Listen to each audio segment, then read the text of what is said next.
Hey, how's it going, everybody? Sarasota Tim coming to you from my home base right here in Boynton Beach, backing up the crusher. I got a new parking situation I'm doing. We're trying to work it all out in here. It's a big truck, so trying to leave room there for Teddy to get his 67 out. Oh, they got some Christmas decorations here. Okay, that's cool. So how you guys doing today? Got a car coming. Let's get into it. So I got some, I've been reading the comments and I got some good ideas. First thing I want to say is I got a new name for the Flagstaff because somebody said he's already got a name, Flagstaff. And then somebody said, yeah, well, I think Forest River named that one. And they're right. But we're sticking with the C word. And the new name of the Flagstaff is the Crasher. Now, at first, it sounds a little confusing, right? Like Crasher, it's where you crash. So I'm heading back to the Crasher. I'm going to the Crasher. I'm in the Crasher. That's it. And we got a new name for the e-bike, the Hovsco. So hard saying that anyway.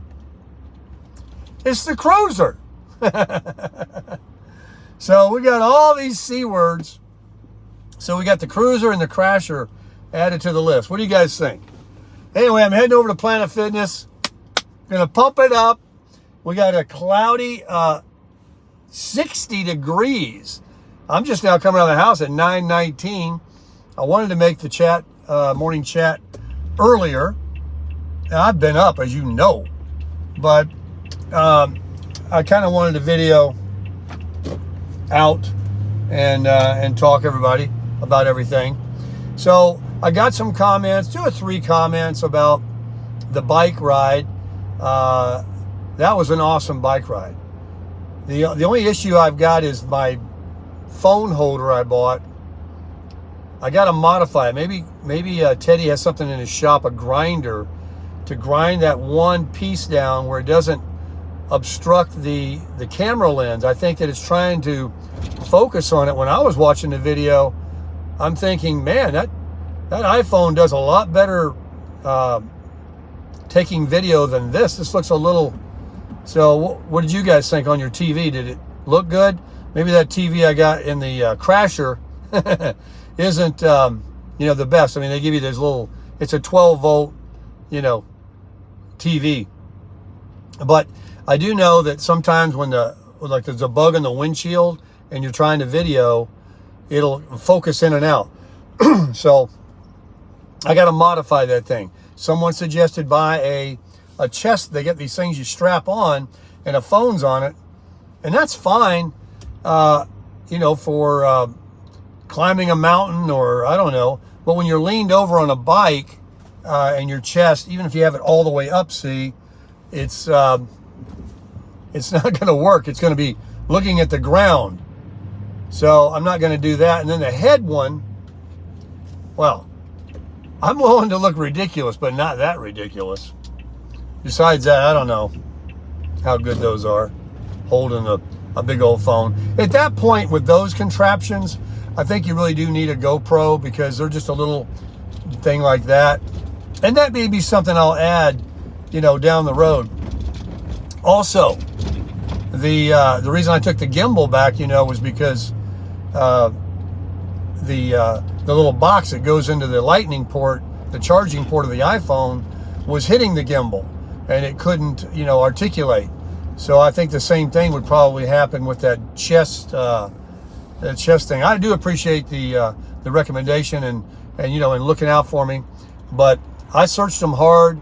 I looked at some YouTube videos. I looked at them online, and I see them, and they're not expensive and all of that, but it just doesn't seem... They only have like one style, one kind. There's not like a whole array of those to choose from.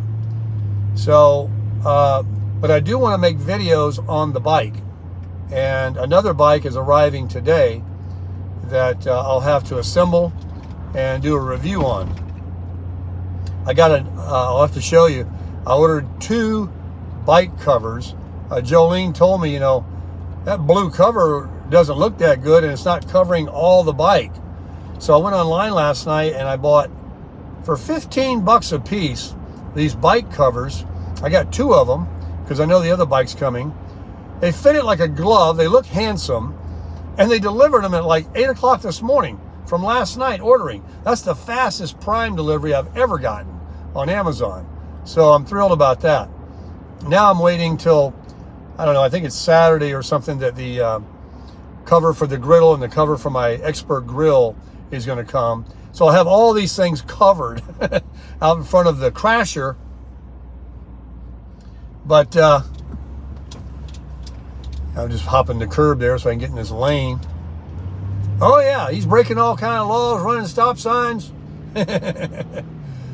Listen, folks, I know about driving and obeying the laws and all that. Listen, when you watch that video, or anybody's video that has a camera on their chest or on their bicycle or their motorcycle or in their iOtti up on the window, it's very deceiving on how fast it looks like you're going, how close things are. And I think I had it on fisheye too, by mistake. I'll be a little more cognizant and get the blurriness fixed, cut that thing. And those stop signs, they were on the beach road where nobody's over there except people walking. I know you might have saw that one truck, but I can see those stop signs. I can see from a mile if anybody was coming. But even if nobody was coming, I could see for a mile. If I was in my truck, I would stop. I mean, absolutely, because out of nowhere, a cop could pull out. And I've never had a ticket in 65 years. I've been driving about 50 years. Been driving longer than that, but not with a driver's license. My aunt taught me how to drive in Tucson, Arizona, with a 3 on the tree. She had I think it was a Ford Falcon. And have you ever drove one of those? And back in the day, and they had that clutch. They weren't hydraulic, they were mechanical. And that spring, it was hard to push in. And 3 on the tree, yeah. That's what I had. That's what I learned on. But there was no danger. I don't want to get hurt. I know you don't want me to get hurt. But on a bicycle, I'm not going to stop for a stop sign. Nobody does. Over there. I mean, that's different than, going through intersections and things like that. And even then, after you stop on a bicycle, just like pedestrians were doing down there yesterday on Atlantic Avenue, they didn't wait for no green light. There was no cars coming and it was safe to proceed. They did it. But you don't do that in a car. I don't care how safe it is. You have to stay put. I was on a bicycle. And it looks differently on the camera. That's all I want to say about that. I digress. And then I'm heading to the gym. People keep asking me, where the heck is your gym at? You seem to drive a long way. Well, it's just one exit down the freeway to Atlantic Avenue from Boynton Beach Boulevard. Actually 2, because Woolbright is first, and it's right there. And then there's a good little spread between Woolbright and Atlantic Avenue in Delray, where I'm going. And then you just pop down, and it's not bad. It's the closest one. But I didn't want to go to UFit anymore because it's too small, and it's the same price, and this has way more equipment and bigger, and I have that anywhere in the country I can go, so I can hit a shower. They got tanning booths, they got the massage chair. It's this jet water. You don't get wet. It's underneath the chair. It's inside the chair, a lounge thing you lay on, and there's these powerful jets that hit the bottom of the material that you're laying on. And you can have a little computer there next to your hand, and you can decide if you want it to go all the way to your feet, to the back of your head, or just anywhere in between and go back and forth short, or stay in one spot. You have all these. Anyway, it's pretty cool. So you get all that, the big locker room, the big gym. They're much bigger, and there's more of them by 100 times more for the same price. So the only thing is, the UFit was a little closer, but the pros of this outweigh the driving a little bit. Besides that, I'm getting highway gas mileage. So I had another great dinner last night, and some people were asking, what do I bring? I've already said to Jolene last night that if I buy everything, not right now, but in the future, would you just make that whole Thanksgiving dinner again? Because it was so good. And yes, I contribute. I contribute more than just the food. Let me tell you how the food thing works there. They do this every night. And most of the time, I actually eschew myself because I have other things to make.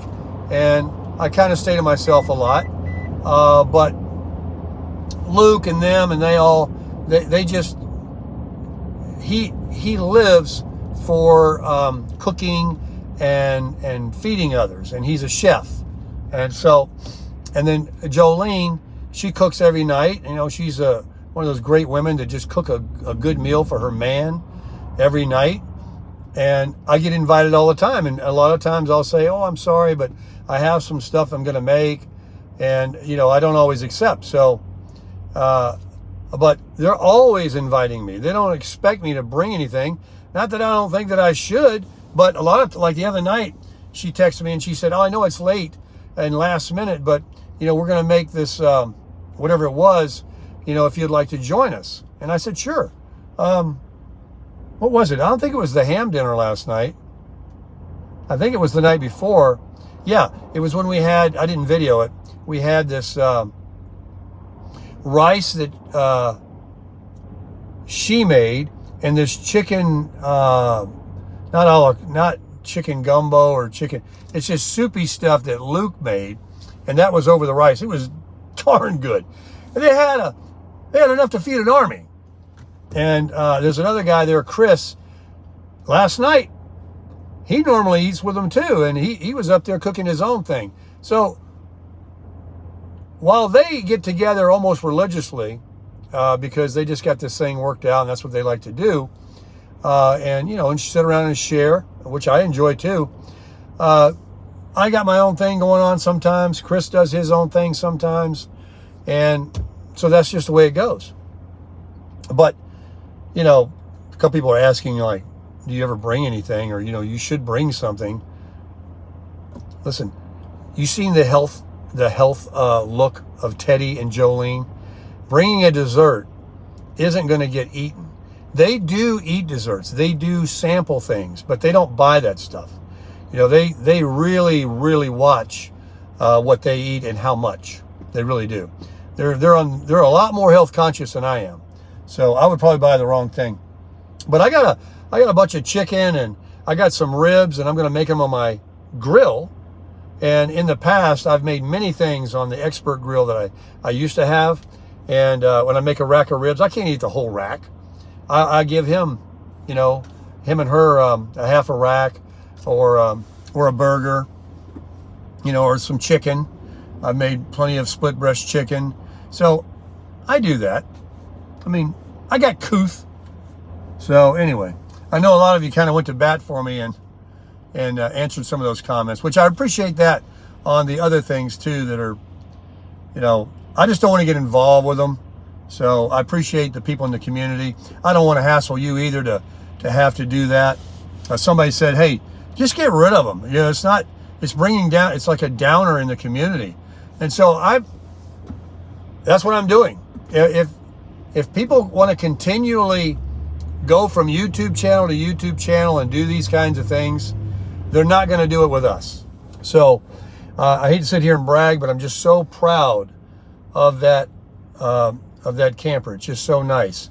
And then, of course, the last couple of nights enjoying a meal and having Thanksgiving with the people on the property, and the weather being nice now. The air conditioning doesn't have to run all the time. It isn't hot. I had a nice little vacation. Saw some leaves that change color. I mean, it's just been one wonderful thing after the other. And I just have to really, thank the provider. Thank God for what I have, because he has opened the doors and provided everything. But folks, I'm just saying, if you have something that you can be doing more in your life, like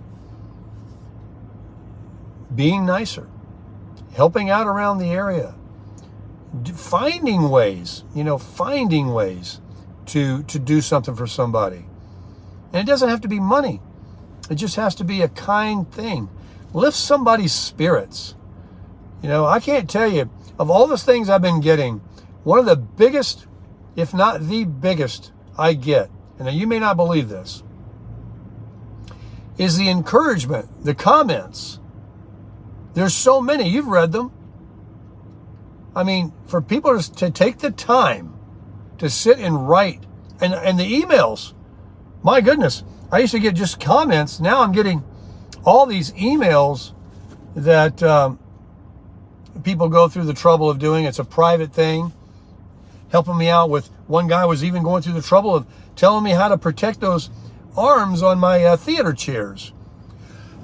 He suggests I get those rubber little things that go in your shelves of your cabinets, and you put that over there, and then you can lay a tablecloth, or not a tablecloth, a dish rag or a small towel, a hand cloth, something to keep your oils and your acids of your skin from rubbing on that, which is true. I've been worrying about that. And then you can take those cloths off real easy and wash them and put them back on. And it's like, it answered my question. Maybe God saw that question in my heart, and he said, I'm going to have this guy email you, and you're going to do it, and you're going to acknowledge him, and he's going to say, I'm going to keep helping people because I took the time to offer that assistance or that idea, and he took it. Maybe I got some more ideas I can share. I got some good ideas, and I hope you do. I hope you can encourage other people. You probably already have been. So this is what I'm talking about. It's reciprocal. It's like, it just goes around. If everybody just bees as nice and as kind and express that love. We've talked about it before. God says of all these commandments, the most important is love. And it's one of the hardest things to do too. I mean, people can be really challenging. People can be like these ones that we talk about that are being ugly on the comments. To be honest with you, and you would be the same way. If you didn't know who they were, and they fell down out here in the parking lot on their bike, or they were hurt, or passed out or something, there's not one of us that wouldn't run and comfort them and help them and assist them. Not one of us. And probably, I would like to think they would do the same. I mean, unless they knew who you were and they felt like, they're glad that something bad happened to you, which is a horrible way to feel and act and to actually do. And we already know that there's some horrific things that happen in this world from people to people. It's a sad thing. It's what we live with. It's an evil world. It's got its challenges. Just driving from point A to point B. You get in your car, you leave with a good attitude, you just spoke with the Lord, you had a good meal, you said goodbye to your husband, your wife, your boyfriend, your girlfriend, your kids, and then you get in your car and you can't get from A to B without somebody wanting to go to war with you in their car. And, like that. Just like that. That is nuts, really nuts. And so I would just encourage anybody that's doing that thinks like that, or is tempted to do that, or you've made the mistake, and I have. You lose your temper. You think, hey, you don't deserve to live.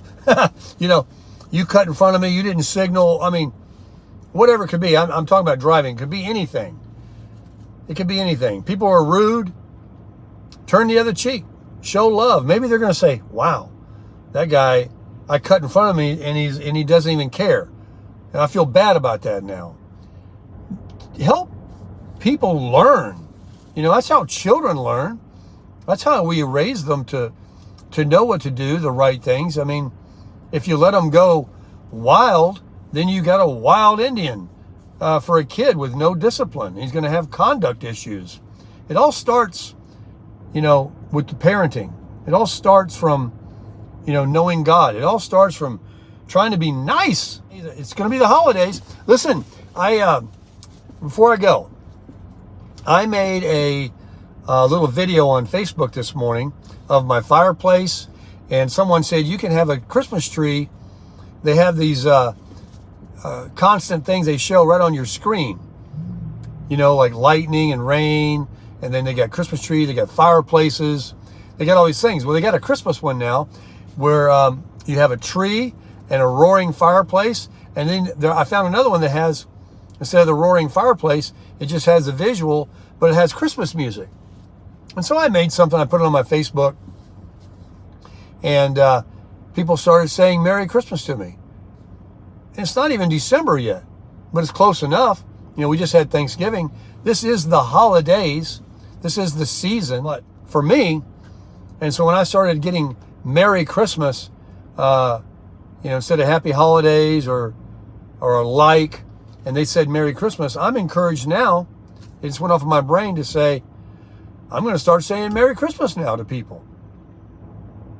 Yeah, that's what I'm going to start saying all month long. And you know that movie, You'll Shoot Your Eye Out, A Christmas Story? I used to have the DVD. I tried to watch it the other night. I searched for it. They want to charge me on Amazon Prime. I want to watch that movie. I can't take it when the part of those dogs come in after she's been cooking that turkey all day, and he's been trying to steal little pieces of it, and she keeps telling him, don't be picking on that turkey, it'll give you worms and all that. And then those dogs come in that he can't stand and ravish and tear that turkey apart. They don't have any turkey, and they had to go to that Chinese place. Remember that movie? I can't take that part. I just can't take it. And for those of you that said in the comments that, Tim, you've been wanting ham, and that's another thing. God saw that. And could that ham be more descriptive? Did it look more like what I've described that I want? Oh my gosh. I have some at home for my lunch today. She made me a plate last night with those potatoes too. So I'm going to nuke that up and, you know, have that later. It's going to be good. But we were trying to end the video a minute ago with crush it.